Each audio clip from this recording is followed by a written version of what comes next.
Thank you, guys. My name is Chris. I am a grateful follower of Jesus Christ that struggles with pride, lust, codependency, and depression. I feel like my life can be described by three verses. Proverbs 29:15, Psalms 23:6, Romans 8:28 and 29. And I will share them throughout my testimony tonight, and grateful for this opportunity to share with you all. I was born to a family whose my dad was a pastor. He was pastoring a church.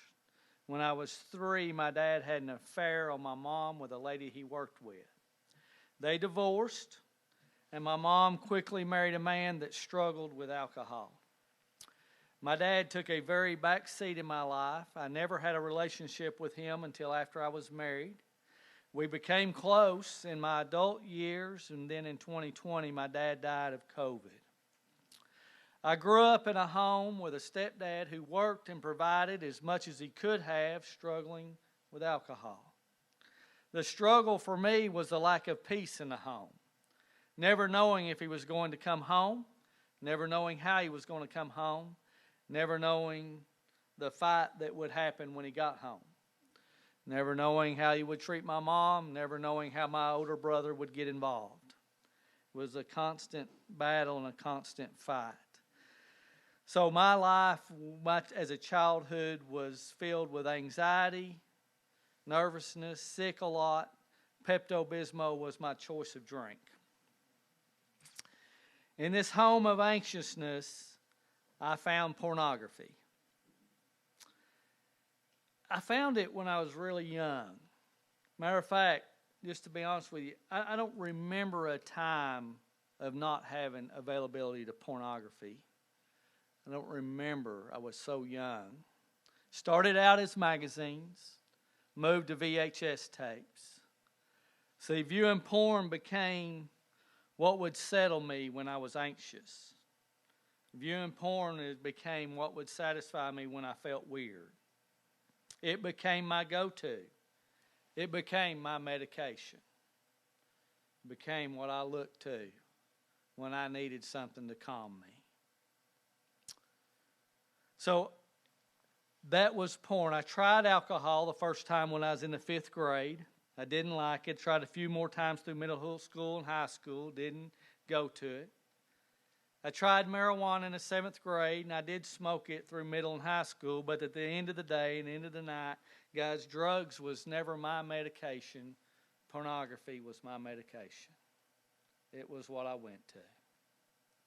At the end of my elementary years, my mom and stepdad both went to work on second shift as I started middle school.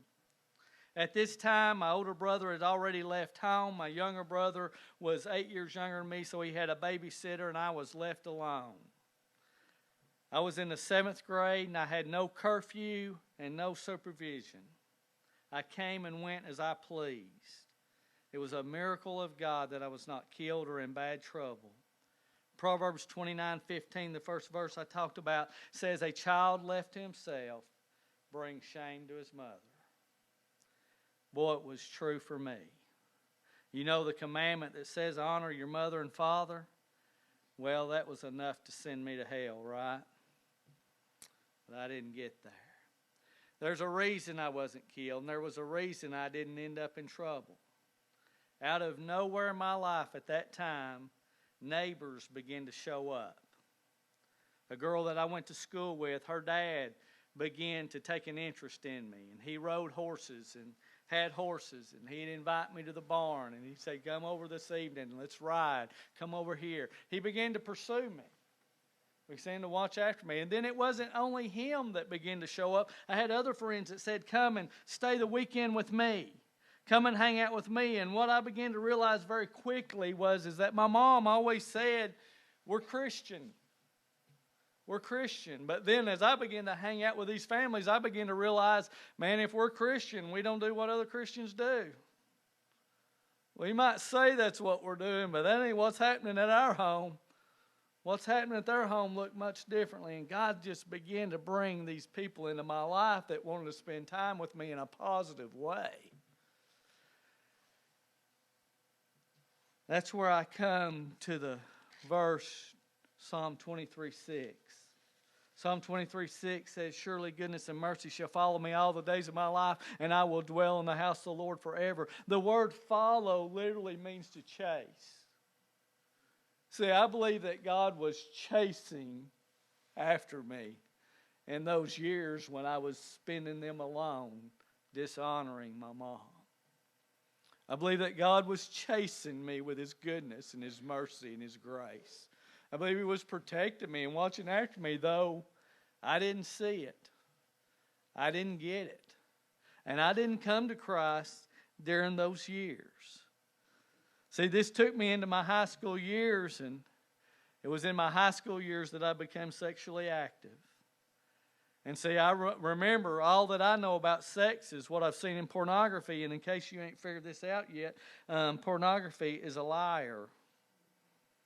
It's fake, and it's not for real what happens between a husband and a wife. It's a liar. But I didn't know it was a liar, and I wasn't married, and so I was involved with these girls in ways that was very unhealthy and was not right, and I was a mess and becoming more of a mess quickly.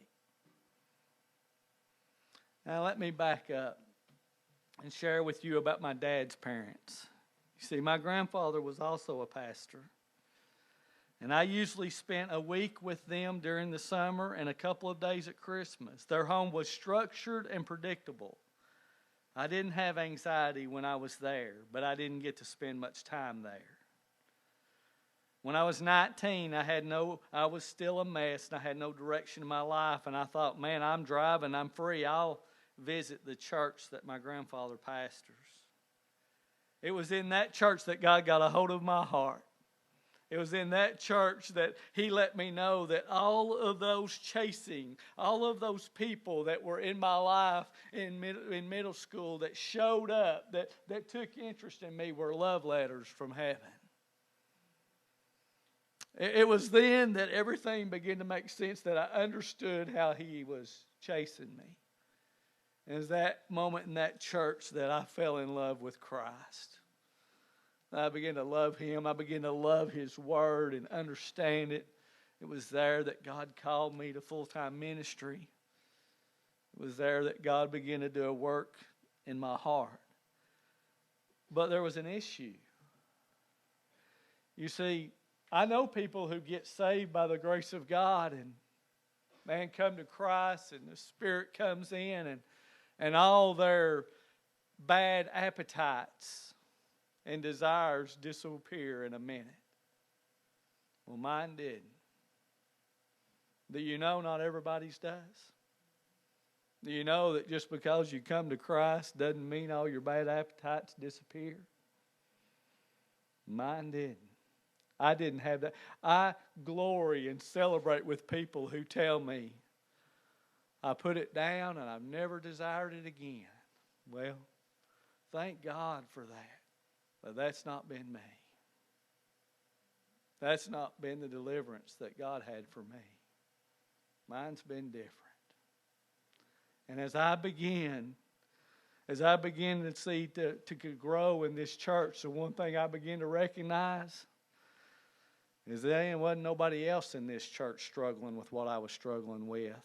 And if they wasn't talking about it. It was pretty quiet. Something must have been wrong with me. I didn't know what was going on. I didn't understand what was going on. But what I thought was, and hear me, getting a wife never fixes your struggles. Getting a husband will never fix your struggles. But I thought if I can get a wife, my struggles can be fulfilled. So I got a wife. I got a wife, but I didn't know what intimacy was. See, the only intimacy I'd ever had was sexual. I didn't understand what it meant to share thoughts with somebody you cared and loved for. I didn't know what it meant to share your feelings with somebody. I didn't know what it meant to have spiritual intimacy. I didn't understand that sexual intimacy ought to be the overflow of these intimacies. And I had it all upside down. I thought if I could just have sexual intimacy, you can be fulfilled. Can I tell you, and I know that everybody in the room that's sexually intimate knows this, that if all you have is sexually intimacy, you have a marriage that's unfulfilled. It takes the mental and the emotional and the spiritual to have a marriage that's healthy. So I got married and I thought a wife would take care of my struggles. And a wife didn't take care of my struggles. What I did was brought pain to her life. See, really what that's used when you use the scripture of 1 Corinthians 7, when Paul teaches about marriage, that a man's body's not his own, a woman's body's not his own, and we use it in a way to fulfill a bad appetite, it's really called spiritual abuse. And spiritual abuse took place in my home. So I didn't understand or know what should or shouldn't be. So God began to work on my heart. And He was changing me and He was helping me to understand. But I was still struggling. Now I'd like to take you to the year 2003. I'd been pastoring a First Church for 7 years. I had 3 kids. My daughter, the oldest. My daughter was turning 7 and I was out working. My wife called and said I had to come home immediately. I don't care what you're doing, you got to stop and come home. I stopped what I was doing. I come home, I sat on the edge of the bed, and I listened as my 7-year-old daughter tell me how a man in our church had been sexually abusing her for the past year.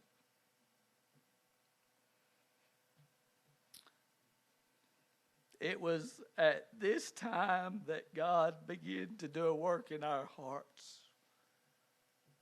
in counseling. It's in this time that God began to dig deep into my life and say, man, your view of sex and sexual intimacy and stuff is not okay. It's wrong and it's upside down and we got to fix this. And God began taking me down that road to help me to understand what was right and what was wrong. But the battle still continued. You got to understand, I've been in this since as long as I can remember. You see, all of us, we want to spend our lives fulfilling bad appetites, and then we want God to take it away in a second. Sometimes I feel like it, as long as we spend in it, is as long as it'll take for us to get out of it. I'm spending another part of my life getting out of that. Somewhere around 2011, my family got through this, and I ended up, not as the pastor, but our family ended up at First Baptist Church, Jacksboro. And they had a Celebrate Recovery. I'd never heard of Celebrate Recovery, never been to a Celebrate Recovery. But the ministry leader invited me down, said, boy, I'd love for you to just come down and hang out with us, see what we do. So I went one night. They were having chip night. Man, and they were celebrating. And people was having victories. And people was having freedoms. And I thought, boy, I ain't never seen anything like this in the church in my life. I ain't never seen this kind of honesty. If you've not learned this yet as a Celebrate Recovery, drug addicts will teach the church how to be honest. If you've not learned that, you will. They'll teach us how to be honest. And they were sharing, and they were going through, and I thought, man, I'm coming back to this. So next week I come back and I sit in a classroom in a small group where people shared in confidentiality, and I shared for the first time my struggles with porn and sex. See, I never understood James 5:16. I never understood that if we'd confess our faults one to another and pray for one another, that we'd be healed. Man, I always thought, and literally was taught from the church I was saved in, man, that church, that's a verse that the Catholics have taken out of context, and we don't use that verse. No need to confess that to anybody. Boy, what I didn't know. But it was in that moment that I confessed. It wasn't only in that moment that I shared with those men and learned people that loved me and began to walk a healing, but I took that 12-step study.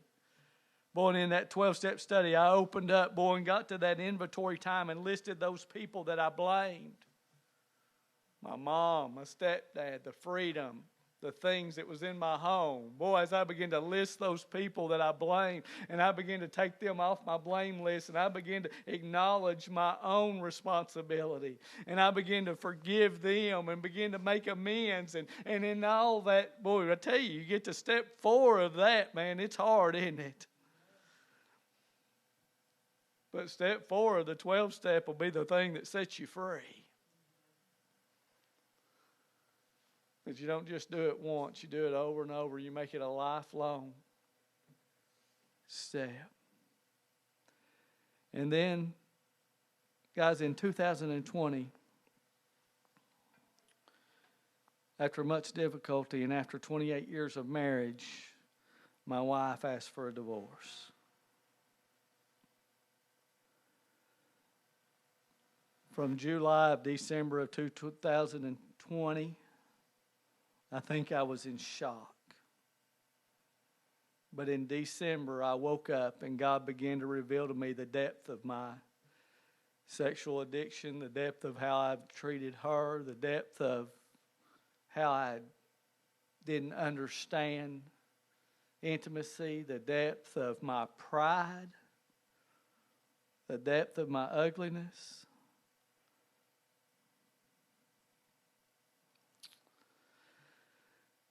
And God began to do a work in my life.